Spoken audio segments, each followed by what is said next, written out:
Alasdair, hello. Hi, Sam. Hi. How are you? I'm good. I sort of realised, it's funny, when we were back in the early days of podcasting, we were like, we've got to introduce ourselves at the beginning of every episode.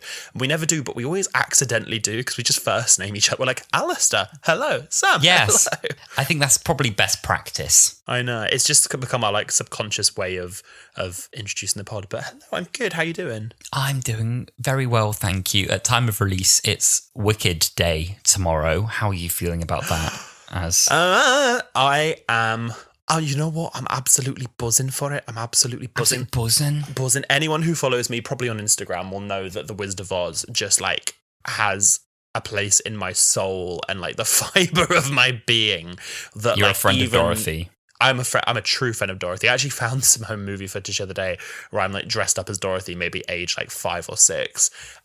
True friend of Dorothy. Yeah, no, it has a place in my heart that even Doctor Who doesn't enter, which I hate to say in my Doctor Who podcast, I know. So I'm very, very excited for the return to the big screen of the Wizard of Oz world. What about you? I'm going to see it with you on Friday. I know. Time of release tomorrow. My sister is such a musical theatre person. She loves it, lives and breathes it, and I'm not classically.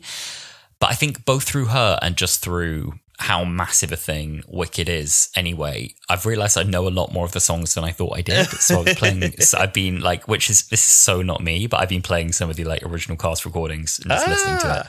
And I was like, oh yeah, there's a few bops in here that I'm really excited for. So I'm actually really looking forward to it. I really am. I think it's nice when we have a big cinematic moment. Mm-hmm. These occasional things come out that aren't complete slop. And this is one of them, I think, that's actually going to be I think very well directed, really great music, 2 absolute stars at the front of it. Yeah, it just feels I mean, there's so much media out at the moment in TV and film and stuff, and a lot of it it feels quite lifeless and loveless, and it feels like this genuinely from both the creative team for the movie and also the creative team from the original musical. It has so much love and authenticity for the source material poured into it, especially from the 2 leads as well, that I just don't really see how it couldn't be good. And from all this, I'm trying not to watch too much because I don't want too much sport for me. But from what I've seen, I just think it's going to genuinely be I think it'll be the Barbie of 2024. That's what I think. It's going to be a big one. It's going to be a big one. I think it's probably going to break some records, isn't it, box office wise? The marketing budget's been absurd. Oh my God. I'm surprised Doctor Who hasn't done a partnership with the Wicked. With Wicked. Do you remember when they did the Barbie TARDIS and you could go see the pink TARDIS? The pink TARDIS. Oh my God. What would it be? It would be the Slitheen and what's a pink alien? Oh my God, the Slitheen and the space pig. That's so wicked. Yeah. Excellent. Oh my God. Brilliant. I was going to say you should tweet that, but we're much more we're skeeters now. I was going to ask, so we're on Blue Sky. What's the tweet word? Because I've been saying tweet, but what's the word? Post? Well, some people who are early users. Well, exactly. I think some of the early users of Blue Sky who've been there for a long time, some of them, a few, are kind of this is the law of being on here. This is Blue Sky etiquette and these are the rules you must follow. And also a lot of them are just ignore those guys, do what you want. And some of them are we actually call it skeeting. And it's actually, we didn't ever agree we'd do that. So some people have been joking about skeeting because to me, skeeting kind of sounds a bit like sharting. As I skeeted. It sounds like skid mark, skeet. It doesn't sound like a tweet is soft and funny. It's silly and fluttery. But a skeet. I think there's something about the hard skit K. It's not skit. We skeet it rather than we tweet with a we tweeted. Exactly. Yeah. I don't know. So I think we can just say we're posting on Blue Sky. I know. I'm excited for it though. I feel I very, very, very rarely use my personal Twitter anyway. So I posted on that saying that I won't be using that account anymore and I'm just going to be using Blue Sky. I think we'll still use both for Wholala, but I can see us at some point exclusively moving over to Blue Sky, I reckon. I think we're going to move to a preference for Blue Sky, which is crazy how well that's taken off in the last week. It's mad. And I think Threads is the one that's got the biggest user base, for sure. But I think the difference with Blue Sky is that people who've moved there and created a domain are very intentional about doing that. And they are kind of like current Twitter users who want to interact with other people and create content. Whereas I think a Threads account is a little bit less committal, because I think some people use it just as like an extension of their Instagram. Some people are happy to just kind of like, there's a lot of brands that post on. I'm getting very confused now. We're using it like Threads. We use Google for the term for like search something. Yeah, did they thread on Threads? Anyway, I think it feels like the gays have really adopted Blue Sky as like, this is our place. And I was comparing both. You know, I follow very similar people where I can on both, and Threads has been comparatively dead in terms of actual organic content from people I know. And I think Doctor Who Twitter's really adopted Blue Sky too. And what's nice on Blue Sky, I'm not trying to advertise, this is not a paid partnership, is there's a lot of good lists you can pre-follow, so people can make their own list that you can kind of check out, and you can follow an entire list or block an entire list. And there's a few like Doctor Who starter packs out there that you can search for, which are quite good. So you can find right away like directors and writers and audiobook contributors and past companions. Whoever's on Blue Sky, you can just follow that list, and then you just have like the whole lot in one go. But we should probably make a starter pack as well, because you can create your own I'm still custom so pack. New to it all that there's a way you can do it where if you want to, you can find who you're following on Twitter and like transfer your follow to see who's on Blue Sky. I know that like Nick and Josh have done that, where they load up this list of they say, okay, all these people you follow on Twitter, all those people are on, 10% of them are on Blue Sky. Here's the list of them. You can choose who from this list you want to follow. And then there's like an easy way of doing that. I didn't know you could make a pre-list that like different people could follow. I definitely think there should be like a Wholala starter pack for who you can make follow. A Wholala pack of like established friends of the pod who've had multiple references on here at this point. But yeah, so anyway, so that's where we are. Nice. I can't remember how I arrived at that point, but that's what's big for us this week, I think, is Blue Sky and Wicked. Speaking of social media, it's a little bit earlier in the episode, but I wanted to talk about a Doctor Who fanecdote that we've been sent in by a lovely listener. You can send in your fanecdotes on hulalapod@gmail.com. This has been sent in by Lucy. She says, I live in Australia, and growing up as a Doctor Who fan in Australia, I think it's a totally different experience. There's not much merch, and certainly not a lot of fans as big as I was and am. I first watched it when they showed Tom Baker reruns on the ABC in the lead up to the 2005 revival. Really, I've been in love with the show since Rose first aired.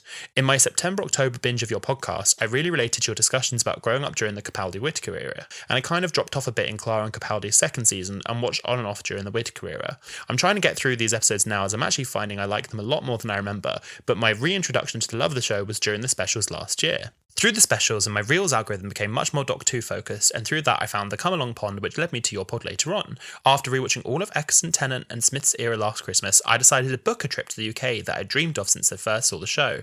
I'd never left Australia and was actually very keen to go and see where Doctor Who was set and filmed.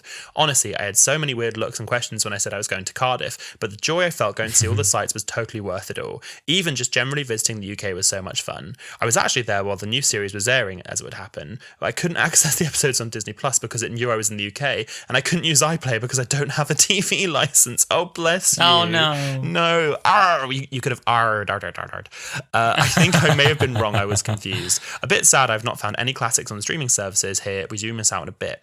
Funnily, after listening to your Runaway Bride episode in September and catching up on all of your episodes, where you mentioned Eurus Lynn directed Heartstopper, I actually binged Heartstopper not realising the new season was out soon, and then had a really weird moment in the new season involving Eurus Lynn. They showed the main characters watching The Runaway Bride, which I feel like is a bit niche, that the reason I watched it was because you mentioned it in a specific episode, and that episode they were talking about was being played. Anyway, this is a very long and all over the place anecdote, but I wanted to say that I love the show, love your pod, and I'm very grateful for both of you and the effort you put into making it enjoyable for your listeners. If you ever want an Australian guest in the pod, do let me know. I don't know if I'm joking or not. Thanks, Lucy. Oh, thank you, Lucy. She also mentioned earlier in the email that she had bought us a couple of coffees in our KO-FI, which is very, very kind of you, so thank you so much. Thank you. We gratefully receive your coffees. That's really kind of you, Lucy. Thank you. And I hope you had a lovely time in Cardiff. We did that a few weeks ago. We were talking about our Cardiff trip, and we still need to post our video of our experience there. We do. Blue Sky caps us at 60 seconds. What are we going to do? We'll have to make a reel. We'll have to make a reel. We can post the whole thing on a reel, and then we can post like a thread of it. I don't know if that's the word on Blue Sky. We can post a series of posts. Maybe we'll separate it by location. I actually, funny enough, I was back in I'd never been to Cardiff before until I went with Alasdair, and I've now been twice in 1 month because me and friend of the pod Josh went up, and I saw some cool locations. I saw the Father's Day Church. I don't think I've really spoken to you about this. No, you got the bonus tour. You got a bunch of added extras that were missing online. You got the deluxe edition. I got the extended cut. I got Rose's street that she went on where Clive lived. I got a lot of Father's Day stuff. I didn't realise how much of Jodie's era was filmed in Wales. There's a bit where she drops off Yaz in the park. That was in Wales. I kind of assumed that would be Sheffield. I was surprised. Yeah, me too. Yeah. And then there's such a random specific one. We went for a breakfast, and then Josh was like, "This was used in Sarah Jane Adventures," and I was like, "It was just a random cafe." And he's like, "Yeah, it was." So there were ones I didn't even realise. That was really cute. He snuck you in. He snuck me in, but there's still so much. I mean, there's a real treasure trove. But yeah, I'm really glad that you got to go to Cardiff and have a look around, Lucy. Well, we better get into the meat of today's episode. We're continuing our little streak of doing some classic stories, and we've done one from the first Doctor, An Unearthly Child. We've done one from the second Doctor. We did The Tomb of the Cybermen.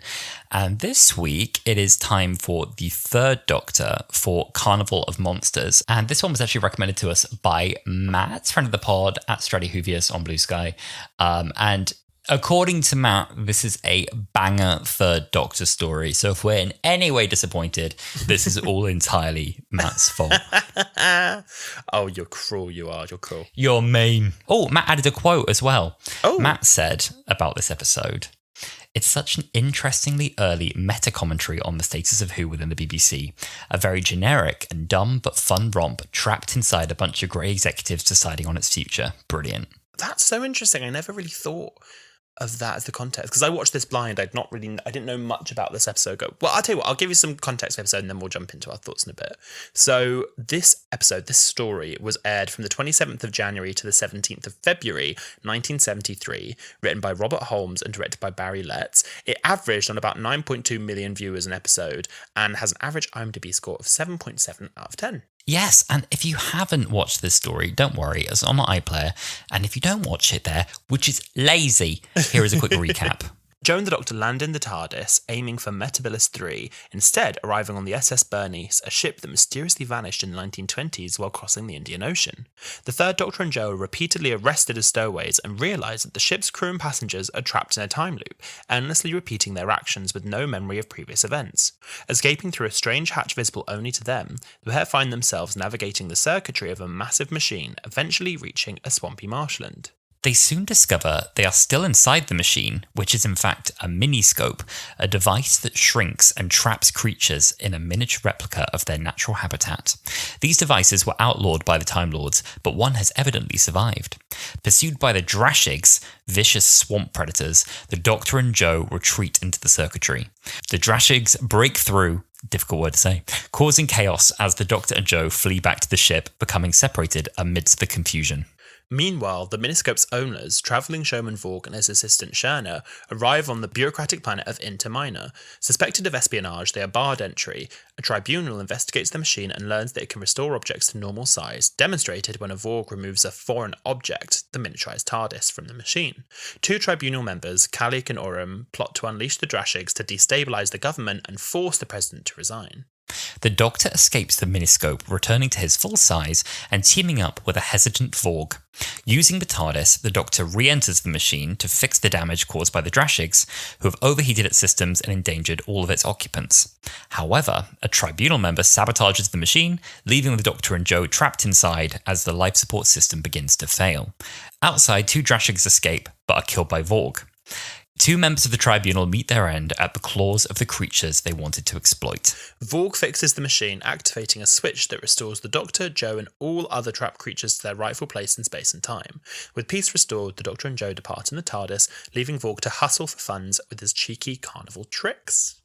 Oh, now that was a hard one to recap with names. That is tricky. Yeah. Even before this, right? Like, I was familiar enough with what I thought of the episode and like, okay, we've had to think about the themes and the things we want to talk about today. And I was still like, the names are hard for this one. Really difficult because they're all very abstract sci-fi names, almost to the point of parody. Mm-hmm. So when you're dealing with Vorgs and Calyx and Orums, and it gets a bit difficult. Yeah, no, exactly. I always find with Classic Who I do struggle with, because they'll throw you, especially like with this and the last one that we watched, they throw you like 8 new characters, and especially with this where they're all from another planet, it's like the Drog and the da-da-da-da-da, and I'm like, who are all these people? The Drashigs are the only one that I actually did know ahead of the episode. It's a very me thing. There's a really lovely action figure that they'd released of the Drashig, and like of course you knew from the action figure. Of course they did. It's a beautiful piece. So that was the only one that I knew, but I didn't really have any context to the story. And it's interesting because I'm really glad we had this recommendation. I'm glad because it's not one that I don't think I would ever have like watched of my own volition unless I'm doing like a Third Doctor run through.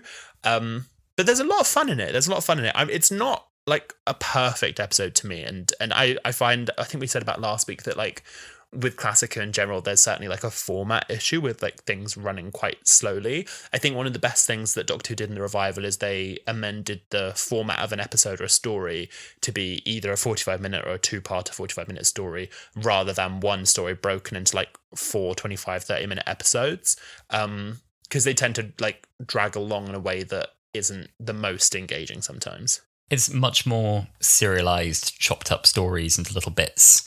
Yeah. And so they keep coming back to the same places and the same sets in a way that I think for a modern Who viewer feels odd. Yeah.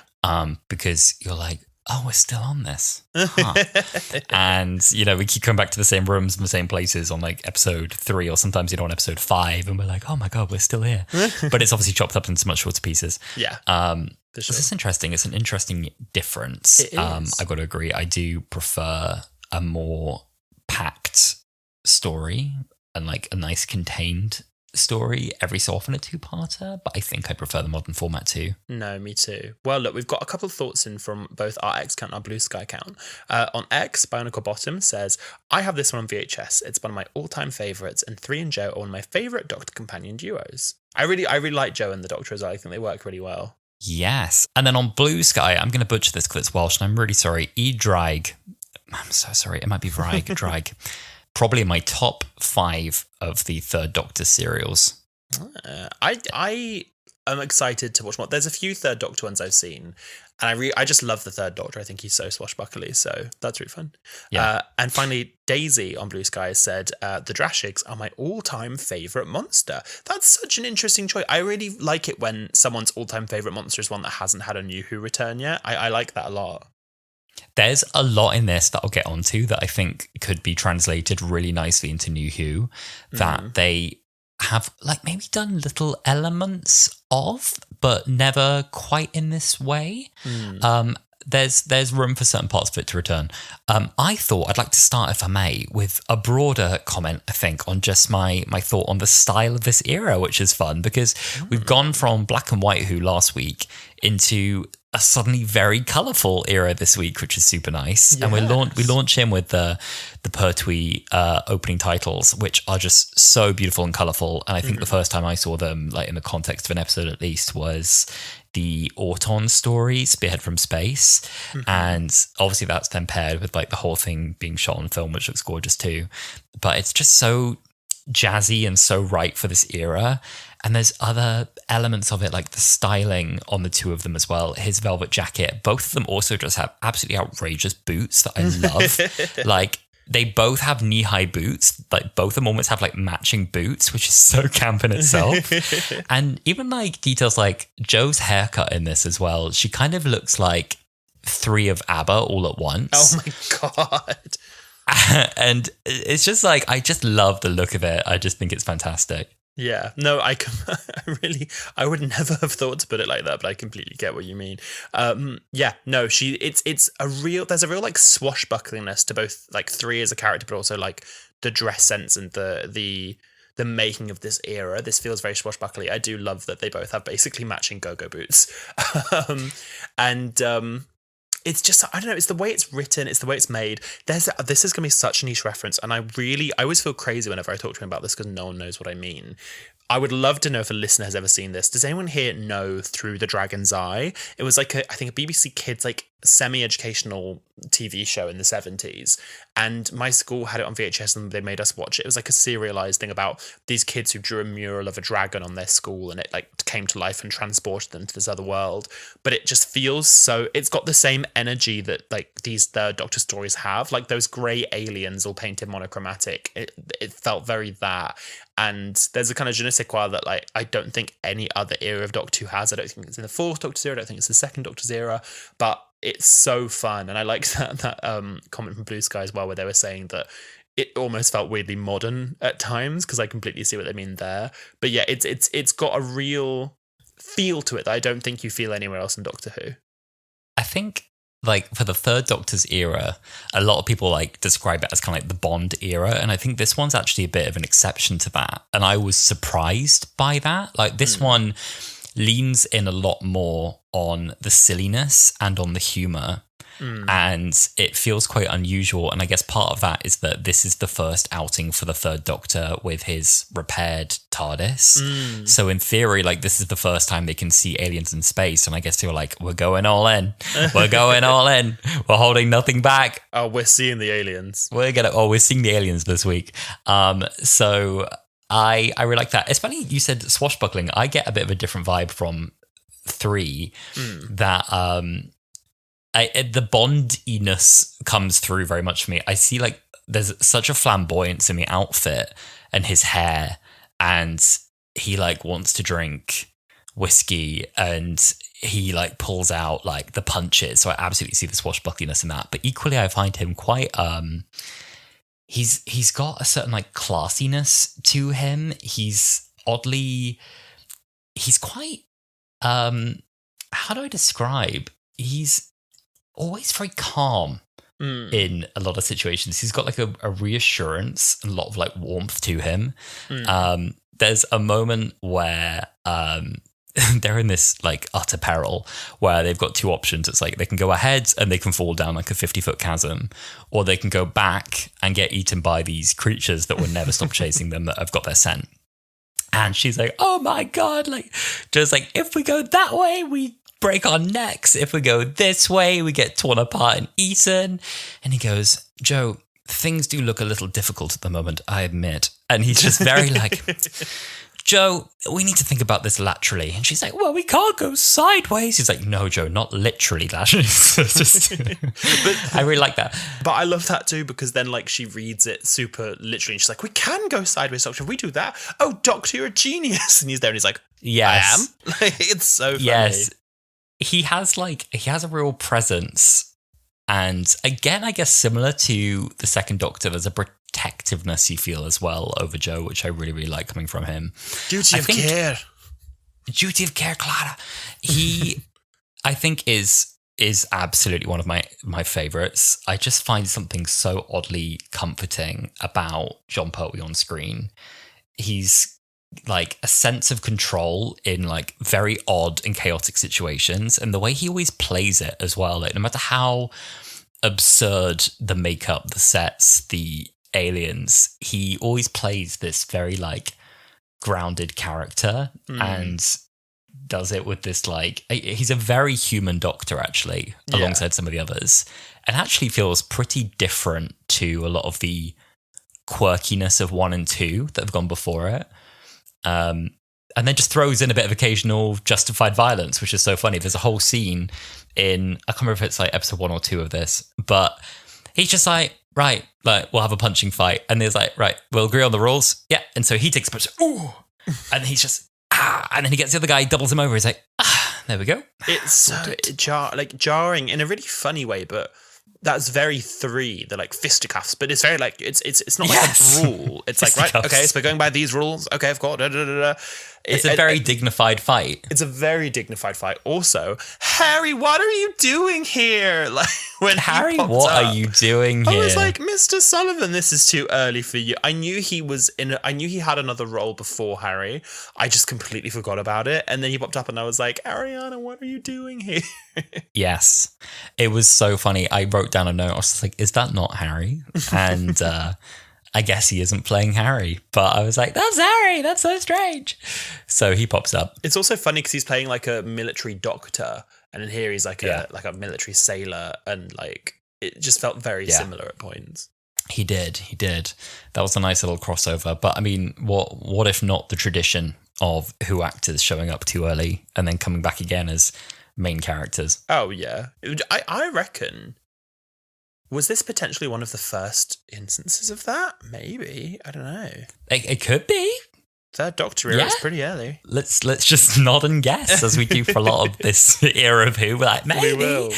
Because what's always difficult, I think, for the two of us, obviously when we revisit the classics, we can comment on like, oh, this is how this felt to me and this was interesting. But we don't ever have the full picture of, oh, this is where this falls in this era and this is why that was interesting. And even that commentary that Matt had there, like about, it's partly like a meta commentary on like, the future of Who and all these execs at the BBC discussing what to do with it. Yeah. I'm like, that's really interesting. Like, as soon as you say it, it's obvious. And I was like, but no one was questioning the future of Who at this point, surely. But I mean, people have always questioned what to do with Doctor Who, I guess, and always been tinkering with it and changing it and challenging it. So it's just, that piece of context that's not there for us as well. But very interesting to learn all this stuff too. Yeah, no, completely. It's. I feel like Doctor Who has had more ups and downs than people generally remember. I know obviously the 80s where a lot of people were thinking about it, but in between, 2 and 3 and going from 3 and 4, there's always been areas where the show has been a bit on the rocks. But what's amazing to me is like how much of it, through all of those ups and downs, really like stays true to itself. Like they've never had a moment where they've gone, right, you know what, this needs a complete rebrand, like a complete reset, like da-da-da-da. The roots of it are always there. And like, especially with like, say Jo, for example, she is so emblematic of like a modern day companion. It always makes me laugh when they call them assistants, or like if you hear like a fan talk about them as an assistant, like what era of the show they grew up with. But there's the bit where like, obviously, like you said, in the context of the wider story, he's just got his TARDIS back. And there's a bit where she says to him, like, you ought to have an L plate for that police box of yours. And I just think that that's such a thing I can imagine, like, anyone nowadays saying to them. And even, like, the context, like a time loop. So I love a good time loop story. I think that's really fun. But you could... Has Modern Who, like, done a time loop story? I feel like it has, but I can't really remember. Yes, we've had... I'm thinking of oh my God, it's the New Year's Dalek story. Eve of the Daleks. Oh, we've done it on Wholala. We've done it! As soon as I said it, I remembered us having this conversation where we were like, I don't think Doctor Who's done a time loop story anymore. And then we listed like 3 different times that Doctor Who's done a time loop story. Different 5, 6 different time loops. But it just shows that it works in all eras. It does work. I quite like a time loop as well. It's fun as well because in this story, the ones kind of exempt from the time loop are the Doctor and Jo. So they're kind of just observing the time loop happen. And also they don't need to rescue them from the time loop, at least initially. It's kind of just happening. And it's just like it's like almost like a clue as to where they really are. Yeah. So that's interesting. Something as well I was going to say about Jo that's interesting to me, because we've talked about like all the companions before, and we talked about Sarah Jane, and so many people point at Sarah Jane as like, this is the starting point of the modern Who companion, like the archetype. Oh no, not true. I think as we've been watching it, you can see there's elements that have always been moving in that direction. And even like watching Victoria, you're like, this isn't a million miles away from a modern relationship between a companion and the Doctor. And obviously all of them are different relationships, but I don't think it's necessarily true that it's just the Sarah Jane archetype. And something that bothered me as well, I was thinking about this, and because I really like Jo, and I really like Katie Manning specifically as well, because Katie Manning obviously is just like so here for the gays, so here for Galley Cab. She's been like a Galley Cab regular like 3 times at least, and is always like popping out for a ciggy and thinks no one can see her doing it. And I love her. She's so funny, and I think she's so real, and I just love her. But there's that scene, do you remember, in The Death of the Doctor, where she's in it with Sarah Jane? Yeah. And it's the one with the 11th Doctor with Matt Smith in it, and they get stranded on an alien planet where everything's tinted red, and that's how you know it's not a quarry. And she has a conversation with the 11th Doctor, and she's like talking about like why she got left behind and why he never came back. And she's like, did you think I was stupid? Like, and then she's like, I was a bit dumb, wasn't I? And I was thinking like, I think I saw that before I ever saw any Jo Grant clips or stories. And I had this idea in my head from that scene that Jo Grant was a bit of a ditzy companion. Yeah. And everything I've watched of her, I'm like, you're not ditzy. Like, I don't think you are stupid at all. And I don't know where that I idea's from. I think there's definitely an element of like, both in like filmmaking, but also story wise, of like, you know, the women stay to the side, and you say, and like, I think that she just said what she thought a lot, and like, she was just very vocal, and that would often get misconstrued as like idiocy and like silliness and daftness, and it definitely, you can see, and it's quite sad. You're right that it, like, obviously as a character, like, stuck with her, and she was like, well, I guess I was a bit like this, and you're right in that that's not how I read the character at all. I think of her as like a well-meaning, just generally like good person who like is always trying to like do the right thing, and like is kind of willing to throw themselves into a situation before they've necessarily thought it through.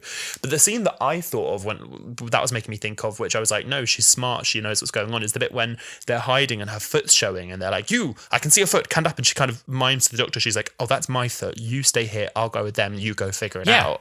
And I was like, that's a very smart way of acting. Like, that's cool a good head. move. Yeah, absolutely. So, and then also like on the whole sequence where she is kind of being repeatedly arrested on the ship, and she's like, here we go again.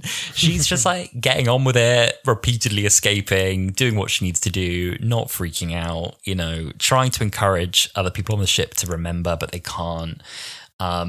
So yeah, it's just funny. In a way, I was like, it made me think, oh, actually, like, I wonder if Joe Grant's kind of like final appearance in the Sarah Jane Adventures was actually a little bit dissatisfying to me, in that it was almost a bit like, oh, well, I could never find you, Joe. You were always going off on your bloody Airbnbs and in the Amazon and, you know, doing climate protests and things. And one day you'll have a dyslexic grandson, but that's okay, as if it would not be okay. Yeah. And that bizarre speech that he makes. And it's just like, maybe just the way it's played in that moment, maybe the way it's scripted, but it lacks all of the warmth that was really there between Joe and 3. And that there was a lot of affection between the two of them, and he seems really cut up when he leaves her at the very end. I kind of feel like part of that is Matt Smith. Like, I just know that Matt Smith, and certainly maybe it's also coming off the back of like my love for Tennant. Matt Smith didn't, I think, have the, I don't know if this is true. I don't think he certainly didn't have the childhood connection to who that Tennant did. And it's not that you need that. That's not like a necessary requirement for the show. But there's a certain reverence that I think comes with that. And I think like Ten and Sarah Jane had such incredible chemistry because David Tennant knew Sarah Jane through and through, but also was a huge fan of Liz Layden's work. And I feel like Matt Smith, similar to us, like didn't have that connection with Joe Grant growing up. So you don't have that like instant like on-screen chemistry. But I know what you mean, because it's not giving school reunion. It's arguably not even giving like the giggle 10 and Mel, 14 and Mel. In that reunion where he has that little moment being like, oh my God, like, it's you. Hello. Like, 11's just a bit more like, oh, Joe, it's you. Blah, blah, blah, blah. Yeah. That's kind of what I was getting at. No, but I'm talking about the wrong story now. But no. Well, do you know what? We need to do that. We need to do David Doctor at some point. But no, I love 3 and Joe in this. Going back to 3, there's a few like really lovely lines, not just from him, but other characters as well. There's a bit where he goes, by jingo, I've got it. And I just, that's such a funny way of doing it. I love it. I love it. Like, it's so like bygone era. People don't speak like that now. And, you know, it's funny because they could write a modern Doctor to every so often exclaim something that's so out of time. Like, it would make absolute sense for the Doctor to do that. And people be like, sorry, what did you just say? Yeah. And they always kind of just like write it with the time. Like, you know, like 11th Doctor going, Huda man? And then going, oops, won't say that again. And then, you know, 13th Doctor going, fam, can we say fam? Fam, we're on a boat in 1926. Even 15 with babes, you know. Fam, if I'm right, and it's 1926, that dinosaur's been extinct for 130 million years. Don't make me steer the boat, Doc. Don't make me steer the boat. Don't make me steer the boat. Ryan, you stay here and find out why they can't remember. Graham, you come with me. We're going to go and hide from the captain. Yaz, you look for a big piece of rope. You look for a big piece of rope. It's true, though, that they write them for the era. What I find funny is that, like, there's no differentiation between how they write, like, the characters in the 20s the Doctor and like the alien. Well, I mean, I guess actually there is, because the Doctor's like, oh, bye Jovo, fellow, pip pip. He's trying to do a bit of like a 20s thing, but the alien speaks like it as well, like the showman. And there's a bit where he goes, "By Jimmy, the old fellow has some pluck." And I just think it's after he's fully beaten up Harry. They should chuck that in every now and then, because I think the Doctor that 3 has the most affinity with is 15, and 15 has like, I think, some of the charm that 3 has. Yeah. It's funny because then there are some Doctors you put side by side, there's just very little that they resemble of one another, and it's actually funny because of this sequence we've watched, 1, 2, 3, they are all really different Doctors, and like there is elements of the character that come back. Like 2, we see some of that in 11. 3, we see some of that in 15.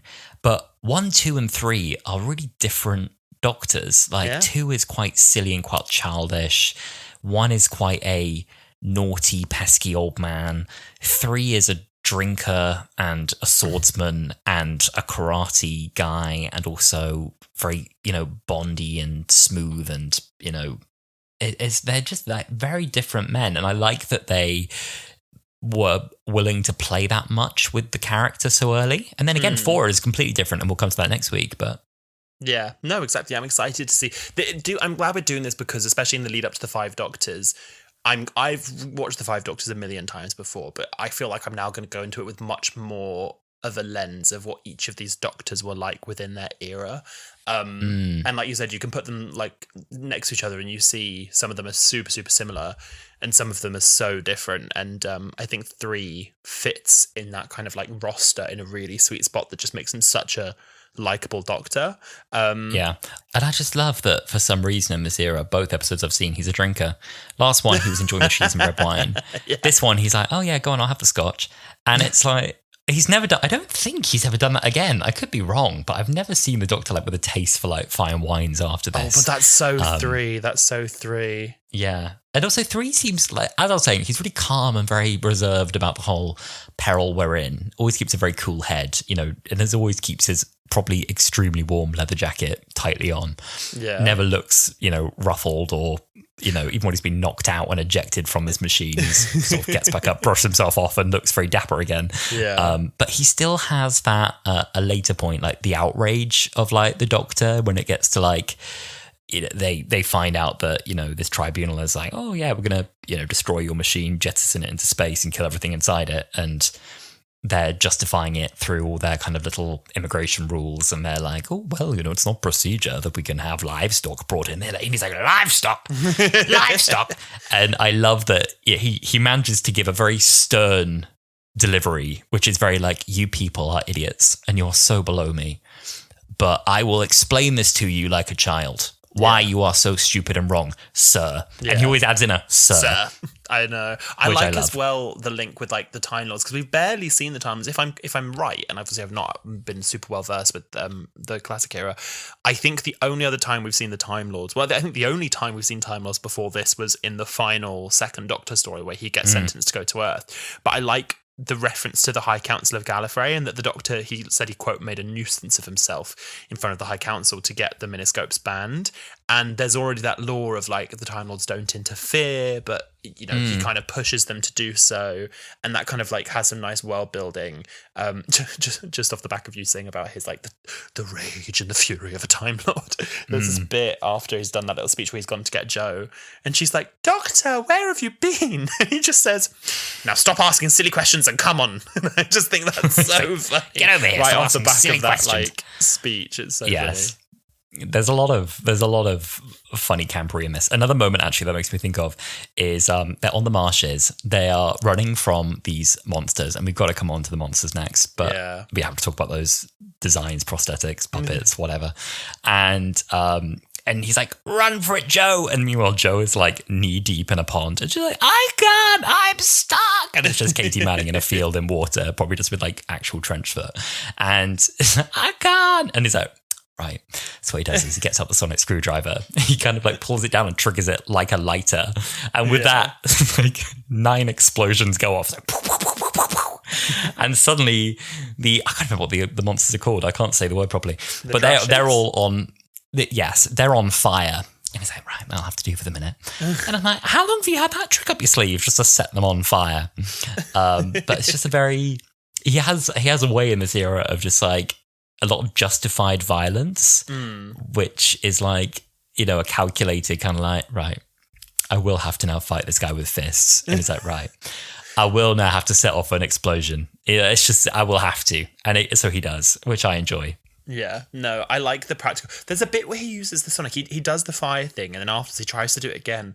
And he looks at the Sonic and he goes, out of juice. I'm like, oh no, it's because I looked at the subtitles, it's out of gas. So I think he's literally setting off like a gas explosion. Oh, I thought he was saying that the Sonic's out of gas. Light was out of juice. I was like, no, right. I think he was like, out of gas. So I think he was literally using it like a lighter. Yeah, no, that's true. Well, because anything but wood. I like that. But yeah. No, you're right. We should talk about the Drashigs for a bit, and the other. We should talk about the Drashigs. Well. The Drashigs, yeah. Like I said, they're the only thing about this episode that I knew before, but I didn't really know the context where they turn up. I think they're a really fun design. Really reminds me of how they do the dinosaurs in the dinosaur episode, and in that like they're these puppets that are very clearly like green screened into the scene, and you get that real like close up of their faces, like oh my goodness, oh my god, and then whenever they're like bursting out of something, it's like a really like, especially if it's like an exterior, like when they're in the boat, it's all very like speckly film, and then this quite crisp studio green screen like coming horrible chroma key, and like bits of it keep like disappearing and reappearing. Like it looks now like a worse than bad like TikTok green screen. It's just like it's so bad. There's moments where like it's specifically when they composite two bits together. Like there's a moment where they reach into the machine, because obviously everything inside the machine, including Joe and the Doctor, is miniaturized, and so he Vorg puts his hand down into the machine to help the Doctor and Joe escape, and he kind of like holds back the monsters by kind of waving his hand in their face. And so you have like a triple threat in terms of VFX here, which is you have the actual landscape.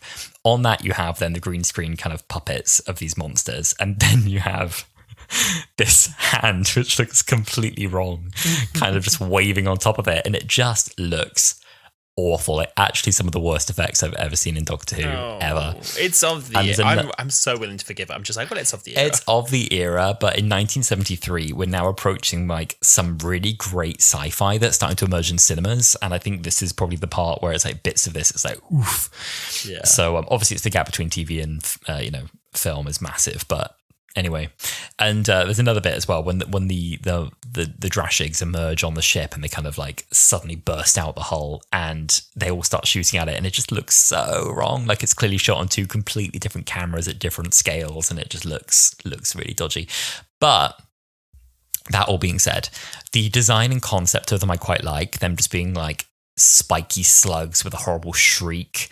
I thought that was really strong. The sound design on them as well, like that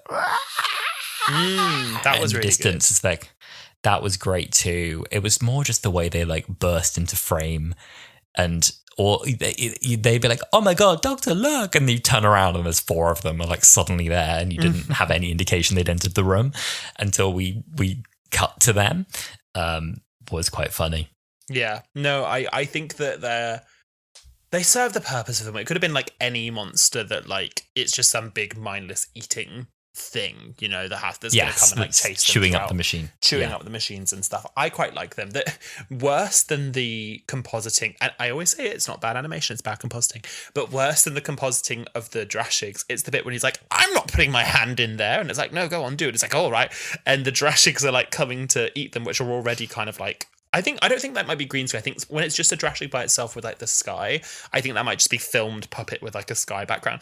And then there's a big green screen hand that just kind of goes like in front of them. And it's the same when the hand comes and like picks up the TARDIS. Like it's like, Doctor, look out! And he's just like and it's like it's clearly a teeny weeny toy TARDIS as well, and not a hand on a TARDIS. It's interesting. It kind of like takes you out of it, but it's fun. It was ambitious, and that's what counts. Whatever happened to fun? Well, speaking of fun, there's a lot of humor in this episode as well, which I don't know that I don't think I realized and this is just maybe on me, how much of it was intentional humor. I didn't realize, I think, that this episode was trying to be as funny as it was. Right. And I thought a lot of it was in the like, oof, this is a bit of it. Oof, like the makeup on those monsters. Whereas I think it sounds like a lot of it is meant to be almost a bit self-parodying, like Zerm and Zarb, Zorg, the names, the kind of triarchy of men who are there, these bald-ass grey men who are arguing about whether amusement is banned or not. Yeah. And just be like, oh, the latest thinking is that the outbreak of violence among the functionaries is caused through a lack of amusement. Oh, more anti-productive legislation. When will it end? And they all look, you know, can see where the ball cap starts and ends and stuff. But I think some of that is almost like Doctor Who doing a bit of an introspective parody of itself in that moment. Yeah. And to be fair, there's some bits in this that I quite like. My first note, actually, it was right at the beginning. I think it's when their spaceship is landing on the alien planet. And I quite like that, like the practical effects of it. It doesn't look bad and it does work, but I do think that there are times where I would put it down to like, oh, this isn't bad. And I think part of it might be a bit of the like self-referential nod to itself. Like, I don't know, it's not trying to like push the boat out on credible prosthetics. The grey aliens, not the ones that speak, the ones that just kind of make noise, that one that gets like shot at the beginning, they're, I won't even say prosthetics. It's just kind of like a face piece that's like glued on the front of their face while they're all like, like I was like, oh, that's a bit. Well, that's it. It's quite hard to tell like what's parody and what's just not good. In this production wise. Yeah, there are some bits that I found funny. There was a line about like, oh no, it couldn't be the engines that aren't working. It's an eternity engine. That's why the business went bankrupt, because they last forever. I was like, oh, that's quite funny. Yeah. Or when the Doctor does finally escape the machine, there's this teeny weeny 3-inch John Pertwee emerges and he's like limping out holding his head in his hands. Which made me really laugh. Then he goes, woo, as he gets back up to size. That's funny. And then, so there was some good humor in there. No, 100%. I didn't immediately realize, I guess, what was parody, but I think it's difficult with it being 50 years later trying to identify that. No, 100%. And we can't not talk about the camp costumes of the like carnies, the people who come with it. Like, it's, I just wrote camp, like, as my note, like camp. The like bonnet of all the little pom-poms on the assistant and like the little hoops of stuff. And he has like a sort of see-through PVC hat that just continually gets fogged up, like as he's like sweating through his head. It does. It's all very, very camp.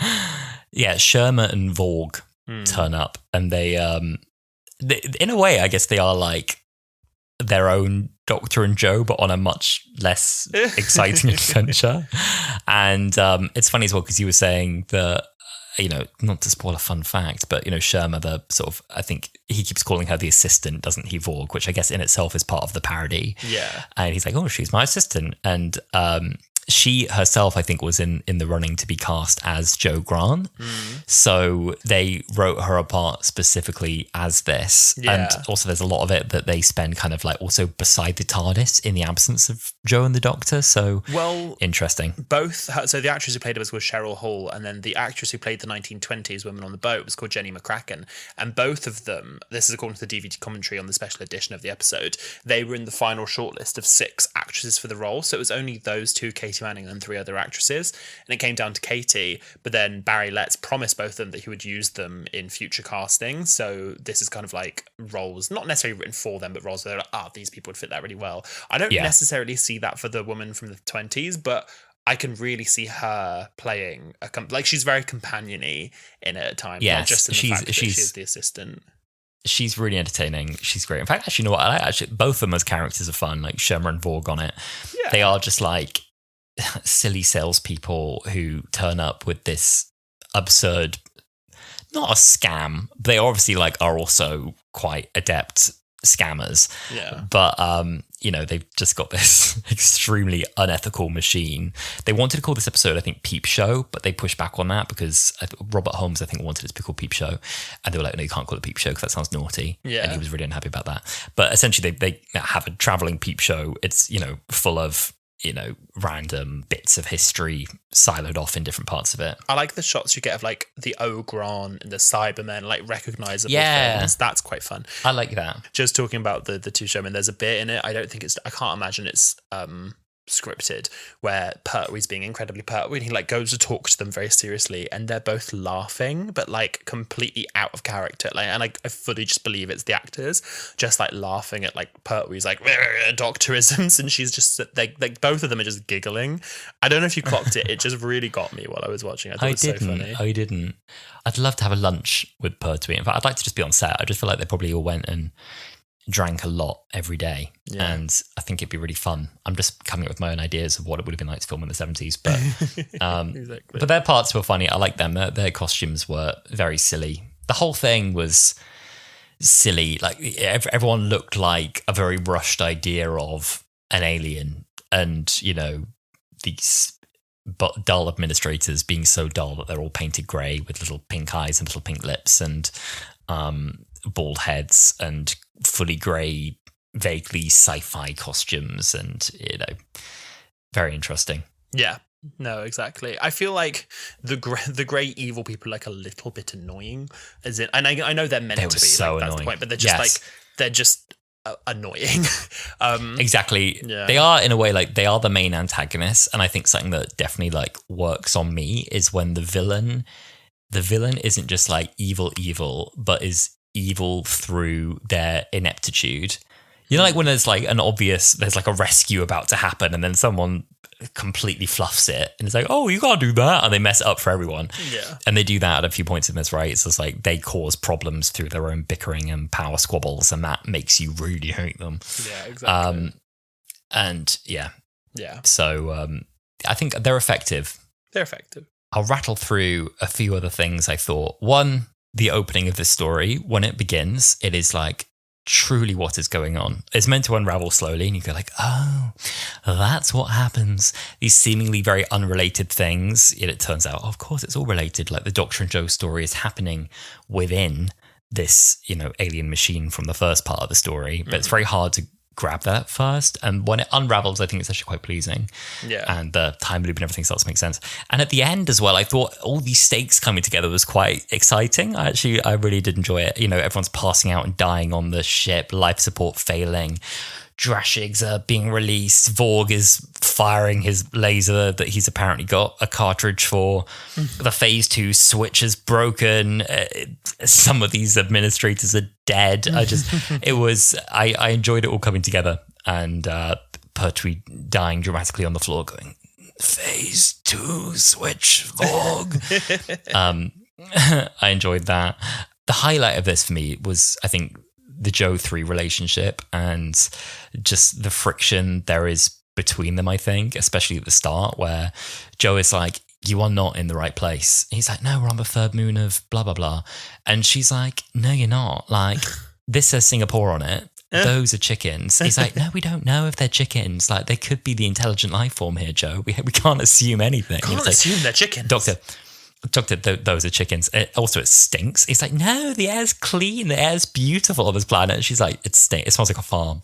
And I like it when a companion is like, you're being a donut. Like, you're wrong. You're being stubborn. Yeah. And it's just, he's like, appearances can be very deceiving, Joe. There's something very wrong here. She's like, we're still on Earth, aren't we? He's like, no, that's impossible. She's like, don't you ever admit you're wrong? She's like, no, that's impossible too. Come on. And that was great. And then my final thought was, I think this would translate really well to modern day, some of this, where I don't think we've done this before since this, that the Doctor and companion their story is taking place physically within a different space, that we are seeing a different story take place at the same time. There's something a bit almost Truman Show about it, in like that everyone within their little loop thinks everything is normal and fine, doesn't question it because they're just living in an ordinary day over and over and over and over again. Yeah. And in fact, they are stuck within an alien machine as kind of something for people to ogle at, and they are doomed to be there forever. They have no idea.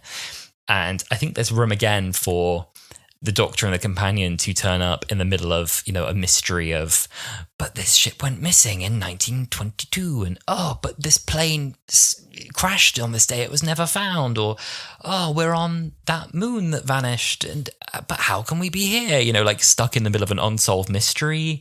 It could be a nice deep cut back to this, I think. So you know, back to the back to the time loop, back to the entire story is taking place within a different space that they don't know they're in.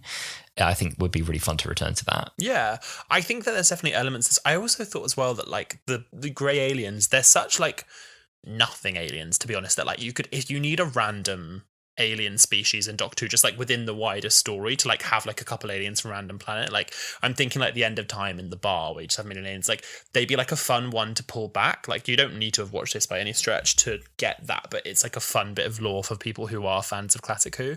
And there are a lot of elements that I think would work really well in modern Who. I feel like it has a bit of a quick conclusion. It all kind of wraps up quite quickly, but like once it gets going, it's a really fun story. And I really am glad that we got this as a recommendation, because it wouldn't have been one that I would have jumped to have watched. But there's a lot of fun for it, and I do think, like you said, having like the story within a story is a really interesting sort of plot thread. It's great. Like it's not one I would have come across either. I don't think it's one that is known as a fan favorite.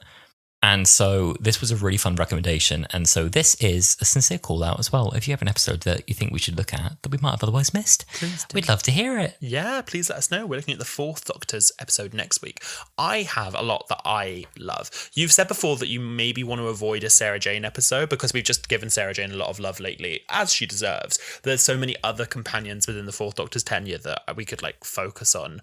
I don't think I've ever seen a Leela episode. I quite like to watch a Romana episode. We could even watch like a sort of, towards the latter end of his era when we're getting together like the Fifth Doctor's companions, like Adric in that. There's lots of fun there as well. So there's a lot we can do with 4. I think he was the Doctor for 7 years. God, we haven't done any Adric yet, have we? Not done any Adric. I don't think we've done much for. We've done the Genesis of the Daleks.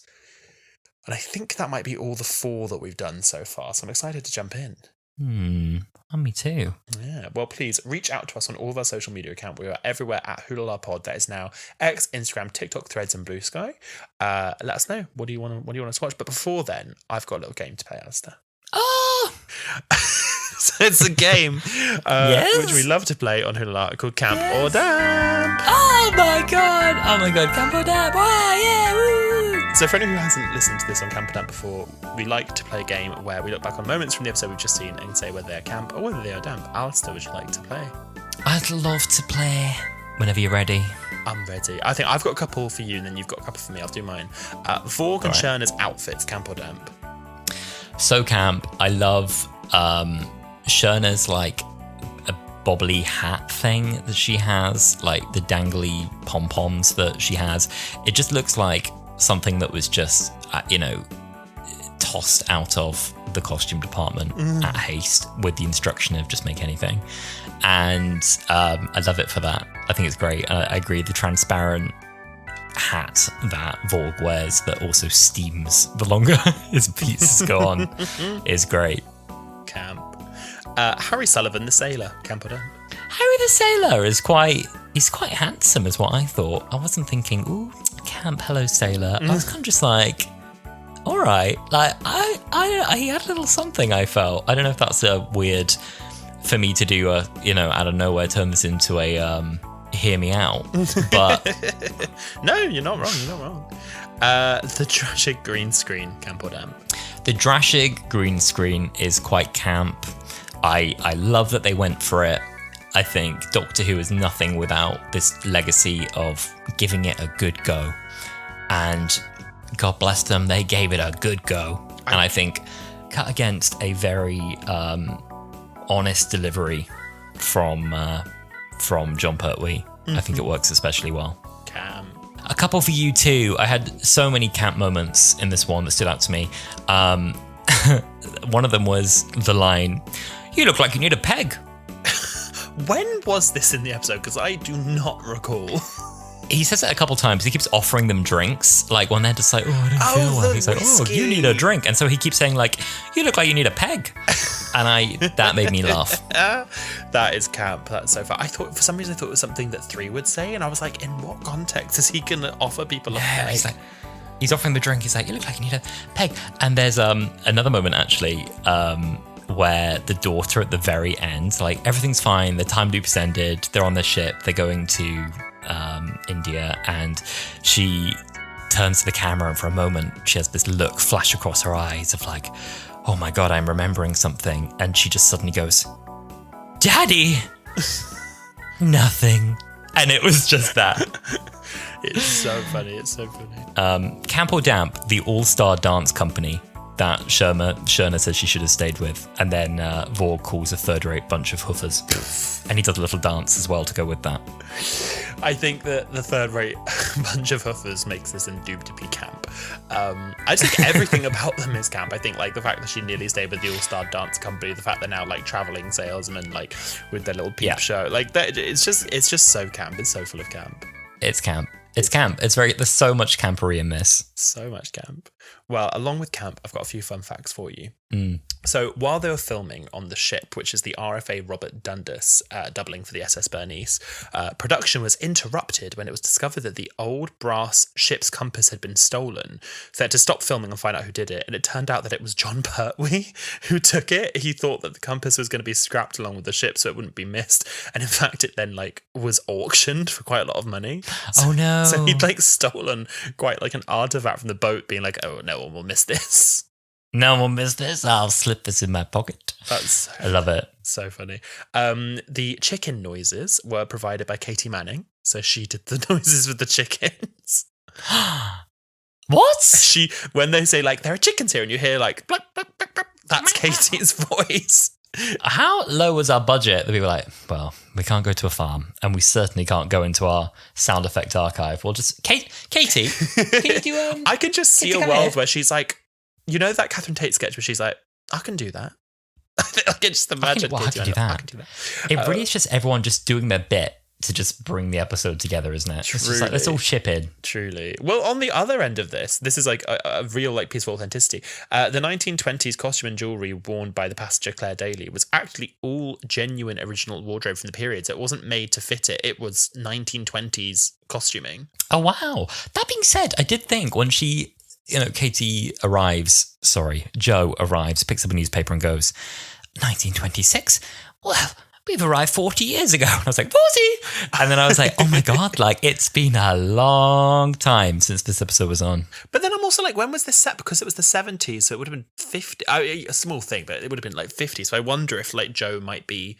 Is Joe meant to be from present day? Is she meant to be from a bit before? I think it's probably just like a slip of the thing. But yeah, no, when she said 40, I was like, what? And then I redid the maths and I was like, oh God, that's not far off.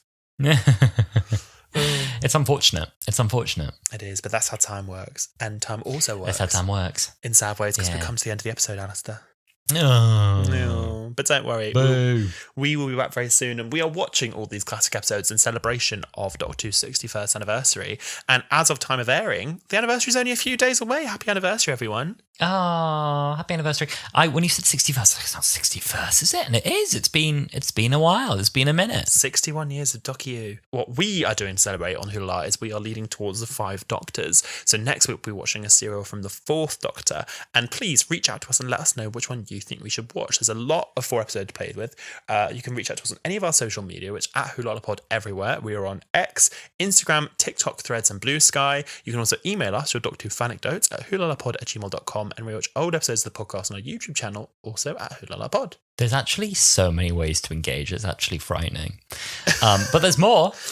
You can also support the pod by rating us 5 stars, and that really helps us in ways that we don't know, but it does. You can follow the pod so you get notifications every time we drop a new episode. You can donate to our coffee, ko-fi, and you can find Wholala on there, and you can buy us a coffee as well.